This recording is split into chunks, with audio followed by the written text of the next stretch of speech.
finally, 1960, Bob Jones. If you are against segregation and against racial separation, then you are against God Almighty. No nation has ever prospered or been blessed like the colored people in the South. So there's plenty of blame to pass around. Don't lump it on Darwin. Do I respond to that? Question. Well, let's see. I'm still not Southern Baptist. That's all you quoted. Question. I asked you a second ago how natural selection could produce something new. I don't believe you answered that. I have to go back and watch the tape, see if I understand all that. But that, by my count, would put you out at 0 for 3. Is it possible that similarities in design that we observe, this is question number 11, between different animals prove a common creator instead of a common ancestor? Every time you see a biology textbook showing some similarities of design, like the forelimb of the animals or well, anything, they always attribute it as proof for evolution. What is wrong with the creationist position that says God created the animals and plants and they bring forth after their kind, and the common designer used a common theme, like Ford makes 4 tires on most of their vehicles because it's a good theme that works. Common designer argument.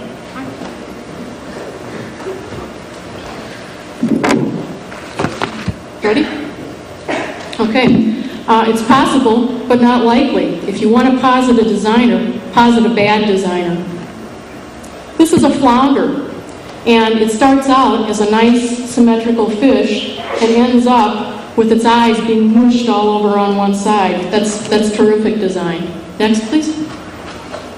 This is choking. This is another example of great design.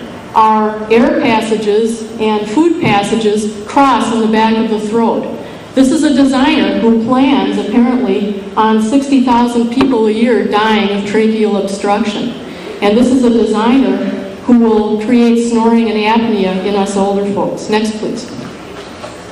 Snakes can do it just fine. So good design is possible. Next. And here's one for all you guys. This is the male reproductive system, the epitome of bad design. All of you 50 years and up are going to be coping with the fact that one day your prostate gland, poorly designed because it's got tubes running through it, is going to enlarge. This prostate gland is going to push back on the urinary bladder, and you're going to go get a prostate operation. That is really the ultimate of great design, wouldn't you say? Next, please. Design spills over into someone, a female or a male. And sometimes things go wrong because we are designed with both female and male systems in our bodies as embryos. Here's an example of something that can go wrong in design. These are 4 brothers. They had androgen insufficiency. Because their testosterone was unable to park anywhere in their bodies, they went on and developed the default or female body. So yeah, I'm all for great design, and I haven't even started to talk about bad backs or giving birth or anything like that. If you could go back to 64, please, Bob.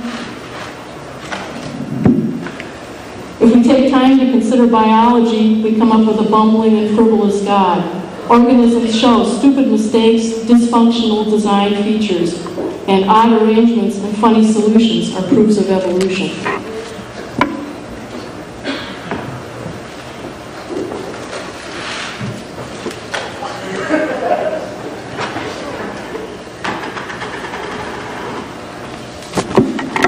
I am very baffled by how the concept of bad design can be evidence against creation.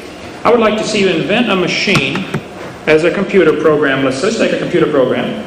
You get a program that can make a copy of itself, and then that copy make a copy of itself, and then that copy make a copy of itself. After the 50,000th copy, and it still runs. I would say the original copy was a really good design. Now, I don't know what Adam was like, He lived to be 930 according to the Bible, and I doubt that he had prostate trouble. I think prostate trouble is a nutritional deficiency, and you can't blame that on bad design. I think an awful lot of people past 50 do not have prostate trouble, and I think you can talk to any nutritionist and find out it's pretty simple to prevent that from happening. That's like finding a smashed car and saying, wow, look at this bad design. Well, it got it right. Okay? So I think the design that we see is just very obvious in nature. I've had evolutionists tell me the eye is poorly designed because the blood vessels are in front. Well, we need them in front to block the UV light. I'd be glad to talk about that sometime. No, poor design is not proof of evolution.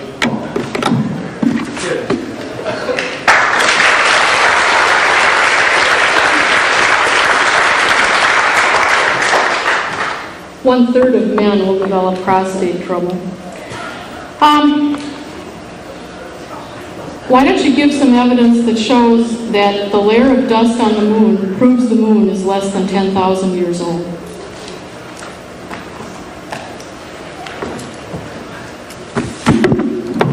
I did not get time to make a slide on this, though I have the evidence. Here is a book which we have in our ministry, In the Beginning, by Walt Brown, with a very extensive section about the testing of the dust on the moon.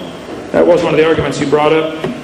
Isaac Asimov said, I get a picture, therefore, of the first spaceship picking out a nice level place for landing purposes, coming in slowly downward, tail first, and sinking majestically out of sight. Isaac Asimov, 14 million tons of dust per year, Science Digest, 1959, before they went to the moon. 1956, Raymond Littleton in The Modern Universe, from New York, Harper and Brothers, said Littleton felt that the dust formed by only the erosion of exposed moon rocks by ultraviolet light and X-rays could, during the age of the moon, be sufficient to form a layer over it several miles deep of dust. So Littleton predicted in 1956.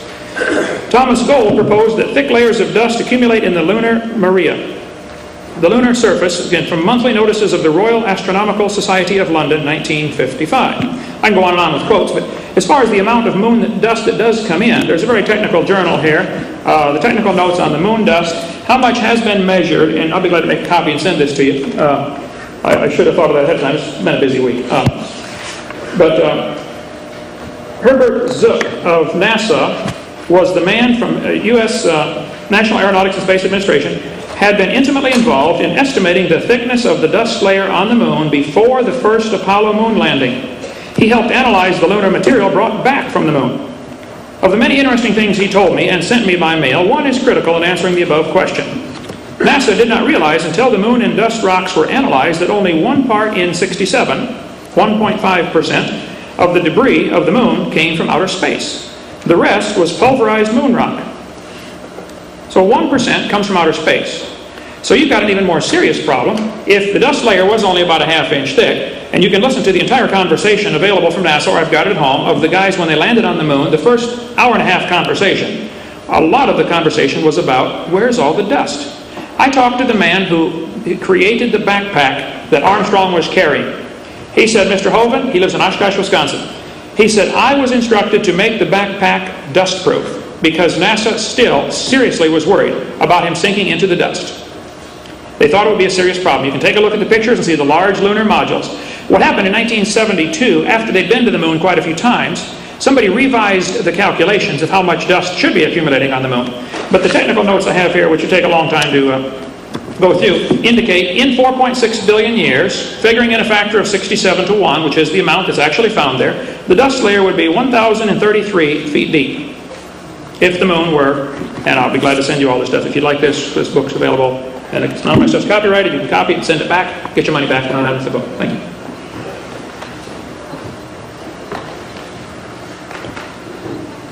Final one, Black.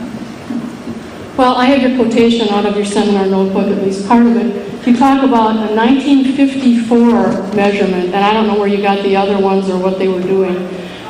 We did have a space program in between time. The typical citation is from a 1960 paper of dust coming on Mauna Kea or something like that. Now, if you can flip to the next one, the real rate of dust accumulation is way lower than that. And the upper limit on the amount of dust would have been possibly in the area of 10 centimeters high. You find one of, like you said, 1.5% space dust plus the regolith, no more than 15 centimeters high. I'm sure going to the moon was a very traumatic thing, and the astronauts were probably worried about a lot of stuff. But do you seriously think that we would have sent someone to the moon if they had been thought to have had to cope with 500 or 1,000 feet of dust? It just doesn't make any sense.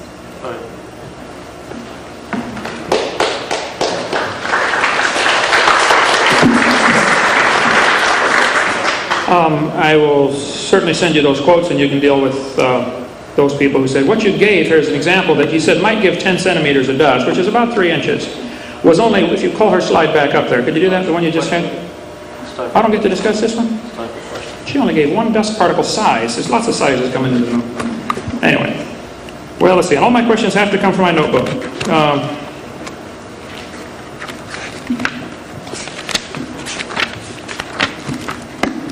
Let's see.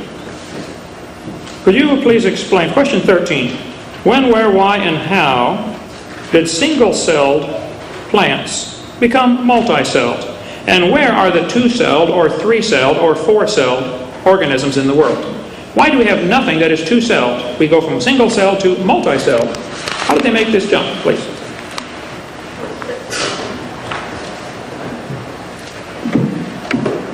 Go ahead. That's pretty easy.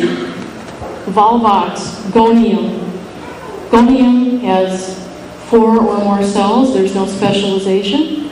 Volvox has hundreds of cells embedded in jelly. Some are modified for reproduction. If you're looking for intermediate forms, these are 2 perfect intermediate forms that happen to still be around. When did they go to multicellular? Well, there's evidence in the fossil record of multicellular algae about 800 million years. I don't know what the big deal is about having 2 of them. I've got 4 of them right here. In 1 billion to 700 million year old rocks in China, Norway, India, and Canada, we find these multicellular algae. The first land plants, 450 million years ago. The first vascular plants, 408 million years ago. There is a progression with plants as well as animals.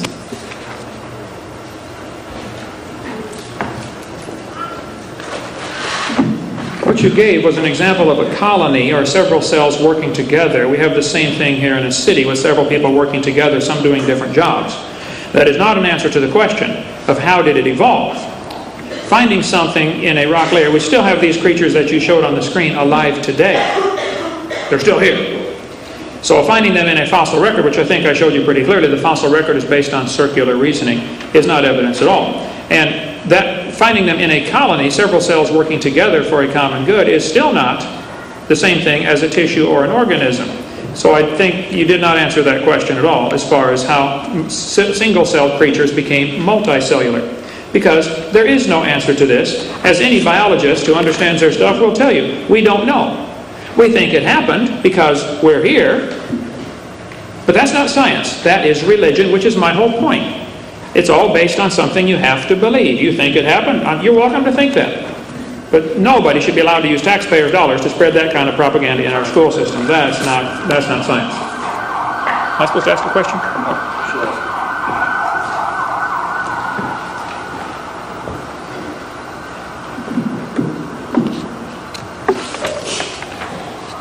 Your information concerning measurements of stellar distances is outdated, to say the least.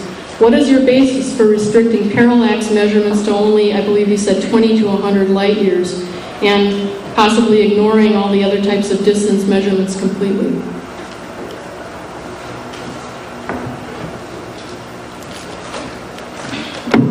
The way star distances are measured, I cover pretty thoroughly on my question-answer tape number 7. I don't have time to give you all the details on that now. But to measure star distance, you have to have 2 observation points if you want to measure it with parallax. And it appears to me like by your question you are admitting that they really only can measure through parallax distance, as trigonometry, a short distance. Maybe 20 light years. Some textbooks say 100. That's a stretch. And I've got the actual measurements in my seminar notebook, or I can show you pictures of that if we have time. But if you have 2 observation points on opposite sides of the sun, opposite sides of Earth's orbit around the sun is 16 light minutes across. Now how you can tell in June where you used to be in January across the orbit of the sun, how you can tell that precisely, I find to be a big question. I don't think you can tell exactly where you were 6 months ago, opposite side of the sun. But even assuming you can, you're 16 light minutes apart. 1 light year is 525,926 minutes, I believe. A little over 500,000 minutes in 1 year.